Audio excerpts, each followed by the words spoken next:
It was a phone, probably for staff only. I didn't need to make a call. The display case contained a couple of vases.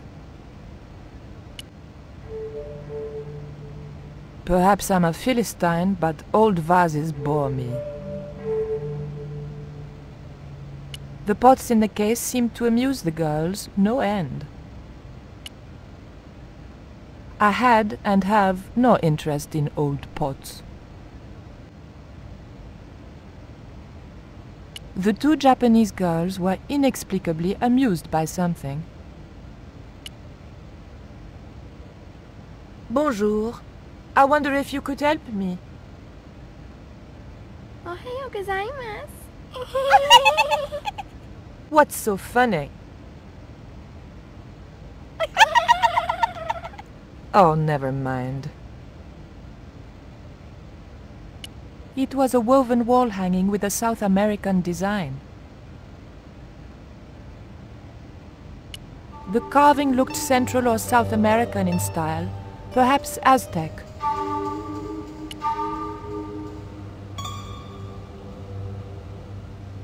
I doubted I could sneak this enormous stone out under my jacket. The mask looked more African than American.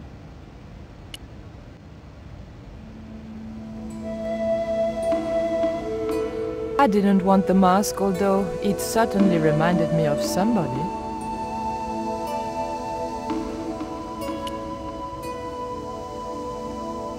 It was a stone identical in size and style to the coyote stone. However, this stone bore the image of a jaguar. The cabinet was locked.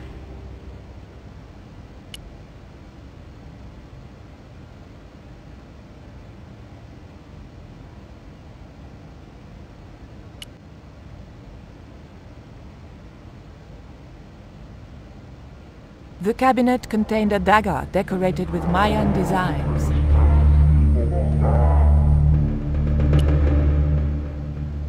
The cabinet was locked. The carving looked Buddhist in subject, but Mesoamerican in execution.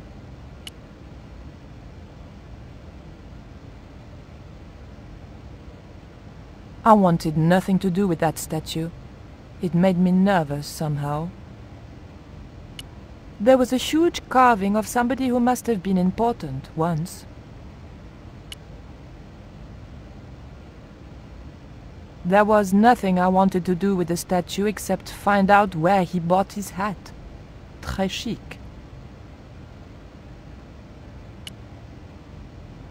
It was a small flat square of polished obsidian. Nothing like the one I was looking for.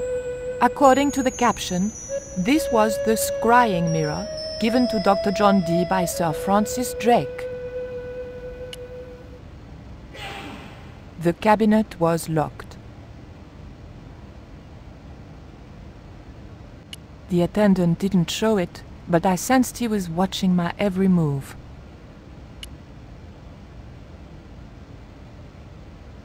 Can I help you, miss?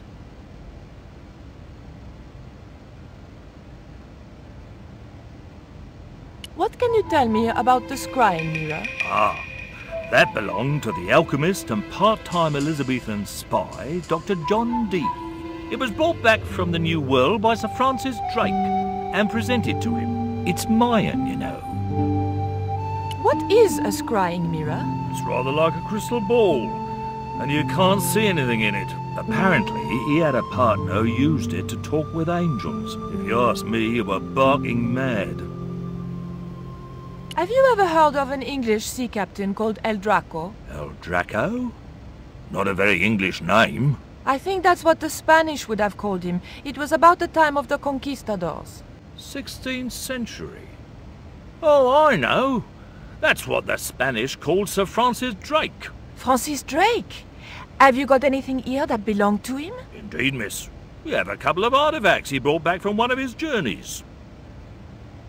It didn't look anything like the coyote stone. This one was like a little black shaving mirror. Is the scrying mirror the only piece of obsidian Drake gave Dee? Funny you should ask. There's another called the Jaguar Stone. Dee never liked it though. Said there were angels in the mirror, but devils in that stone. Can I take a closer look at Dee's mirror, please? No, you cannot. That's why the cabinet is locked. They tried some newfangled interactive scheme. And you can guess what happened. Bloody kids ran off with half the exhibits. Hands-on experience, my foot. In my days, it was hands off, I ask you. What do kids know about ancient Mayan civilization? Nothing. Can you tell me something about the Jaguar Stone? Certainly, miss.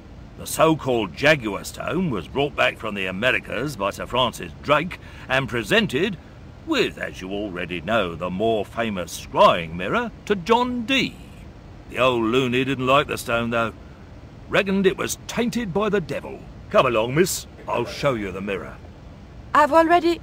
Oh, never mind. There.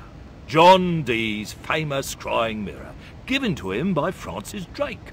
Do you know if this mirror has any relevance to Tezcatlipoca? Oh? Tis like... I can't even say it. Ah, there's someone here who'll be able to help you better than me.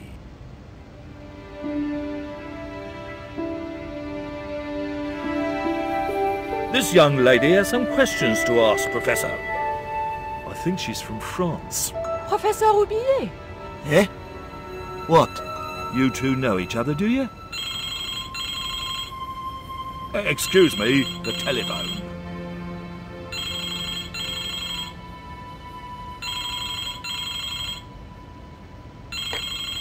We meet again. Mademoiselle, France, eh? Yes, I believe that's where you live, Professor. I have a house there, on the outskirts of Paris, but I haven't been back for many months.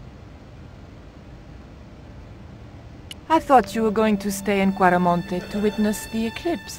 Alas, business comes first. An important consignment of artifacts on loan to the British Museum. But I intend to return to Quaramonte in plenty of time.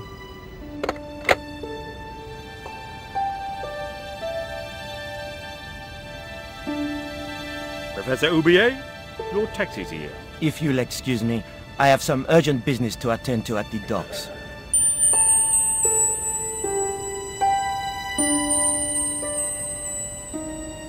Can you answer me some questions about the Jaguar Stone? Certainly, miss. If you just step this way.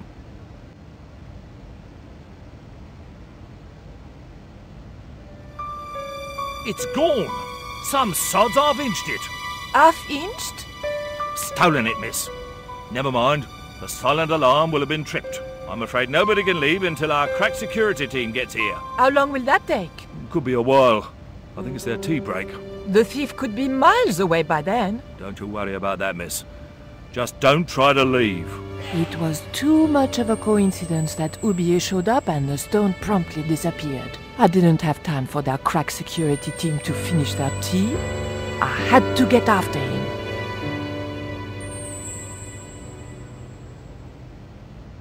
There was a small key in the lock. It would probably be less suspicious if I kept away from the empty case. It was a small key intended for a small lock.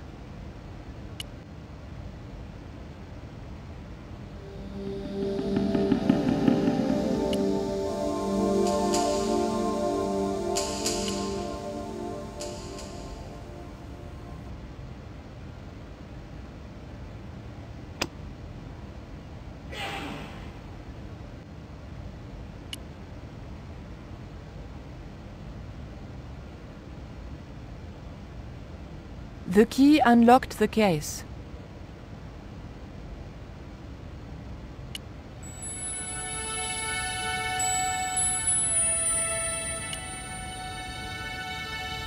I locked the case again and took the key.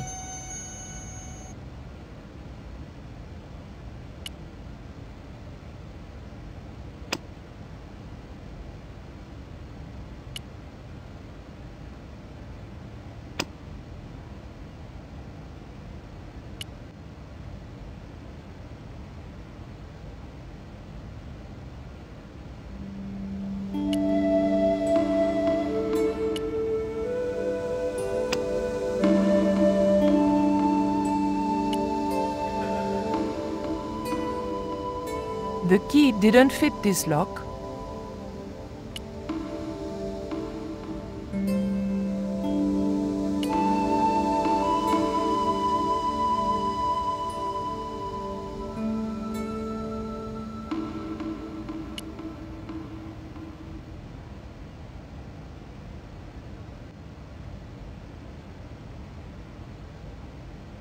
I didn't steal the stone. I was nowhere near it. So who do you suppose did steal it? It must have been Oublié. Huh! Begging your pardon, but he's a man of letters. A professor. So was Moriarty. Man of letters or not, he's your culprit. Don't you think it's suspicious that Oublié has urgent business at the docks? Not in the slightest, young lady.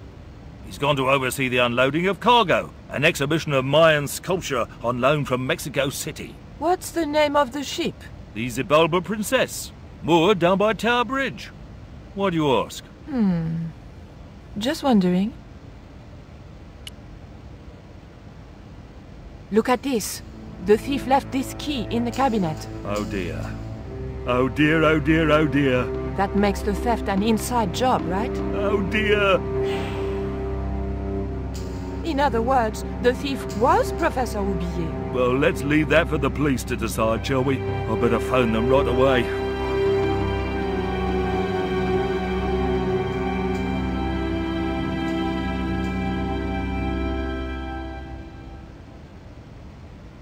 Hello? I knew I had nothing to worry about if the police were called. Yes, I'll hold. But I had to catch up with Oublié, and fast.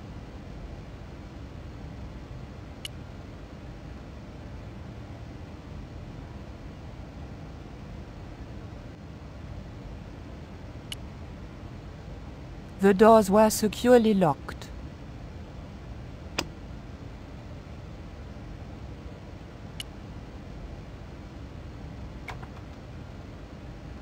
I levered the handle open with the thin dagger.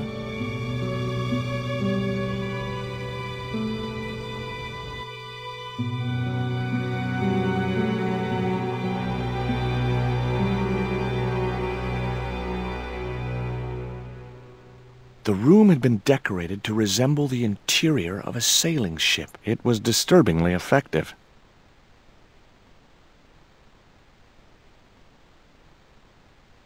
It was an old book with spidery writing covering the open pages. March 20th, 1670 fix.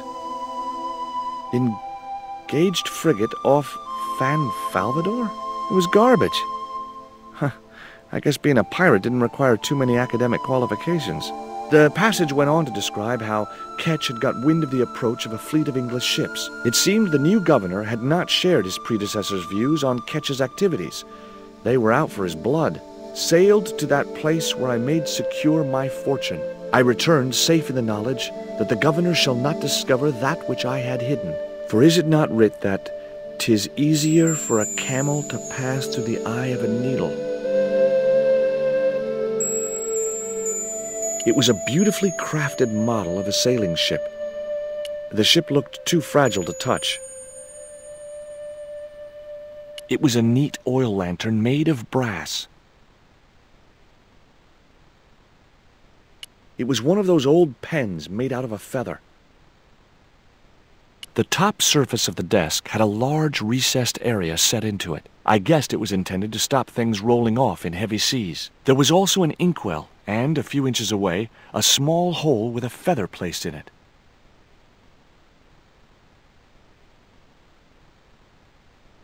It was Captain Ketch's sea chest. Its battered appearance hinted at salty tales of maritime adventure and swashbuckling. Long months at sea with a rum-sodden, mutinous crew, hardtack and scurvy. And this chest, full to the brim with Ketch's loot, pearls, diamonds, emeralds, and doubloons. On the other hand, it could have been full of spare blankets.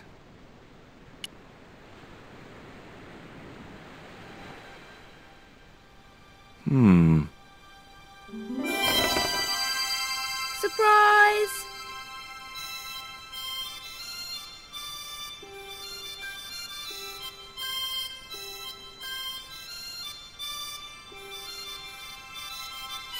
What the? Who are you? I'm Emily. What were you doing in there, Emily? Hiding. What are you doing here? Grown-up stuff. Grown-ups? Pfft. I'm never gonna grow up, I'm not. You shouldn't be here. What's your name? I'm George. Pleased to meet you, Jaws. George. Jaws? Jeez. Make your mind up.